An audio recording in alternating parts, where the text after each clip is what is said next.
To find a wife for her father, the richest man's daughter pretended to have an asthma attack in the park every day. She kept this up for 365 days. One day, a homeless woman passing by saw the girl collapsed on the ground in need of help. The woman hurriedly picked up the asthma inhaler and gave it to the girl. To repay the woman for saving her life, the girl gave her the father's contact information. She also arranged for them to meet the next day. The father, wanting to test the woman's character, decided to hide his identity as a chairman. He disguised himself as an air conditioner repairman and went to the meeting place. He lied, saying he earned $3,000 a month and only owned an 80 square meter old apartment. The woman wasn't bothered by this because she was just a street vendor selling lunchboxes. Now that her son was married with children, she only wanted to find an ordinary person to live a simple life. To further test the woman, the chairman deliberately said that they were not well matched and suggested they part ways after the meal. The woman looked at the menu and saw that the food was too expensive, so she didn't want him to spend too much money. She invited him to her food stall instead, where she personally made him a lunchbox. Seeing that his clothes were a bit worn, she even offered to sew them for him. These actions touched the chairman, convincing him that she was the ideal wife he had been looking for. Eventually, the two of them went to the Civil Affairs Bureau to get a marriage certificate. The chairman returned home and showed the marriage certificate to his daughter. The daughter suddenly realized the woman's name sounded very familiar,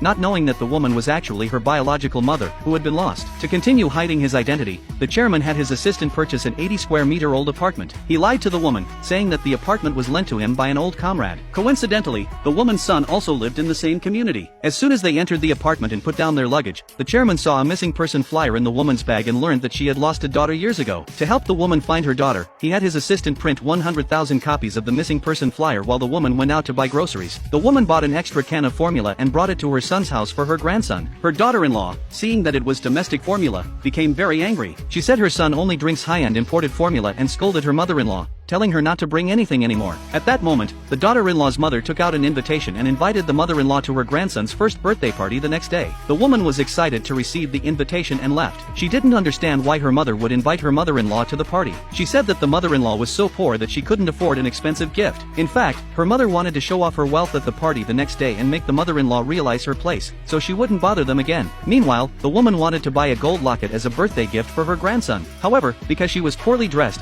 the sales clerk at the gold shop looked down on her. The clerk said that the current gold price was $1,000 per gram and that poor people like them didn't belong there. Hearing this, the chairman angrily took out his wallet and showed the clerk his Centurion Black Card. The clerk was instantly stunned because only those with more than $100 million in assets could own a black card. The woman was curious about how an air conditioner repairman could have a black card. When the clerk heard that he was a repairman, her attitude immediately changed, and she suspected he was pretending the black card was a Centurion Black Card. She loudly ordered them to leave the store. At that moment, the store manager suddenly walked in. The manager recognized the man as the chairman of the corporation but didn't reveal his identity on the spot. He quickly apologized, saying that all their purchases that day would be free. The woman was happy and only wanted a gold locket, but the chairman also bought a gold bracelet. Back home, the woman was troubled about what to wear to the party the next day. The chairman's daughter happened to buy a new outfit for the woman. When the woman put it on, she instantly looked elegant and sophisticated, leaving the chairman in awe. But when she saw the price tag showing more than $70,000, the woman began to suspect the true identities of the father and daughter.